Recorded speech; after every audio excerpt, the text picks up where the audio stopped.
rotina.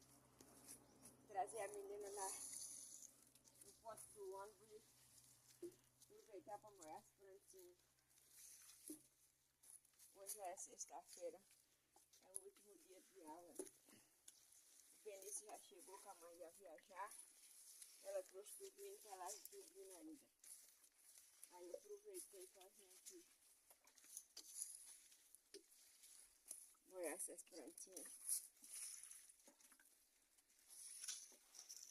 Já fiz o café. Quando ela colocar o café já está pronto. A rotina é essa, todo dia. Se inscreva no meu canal, deixe seu like.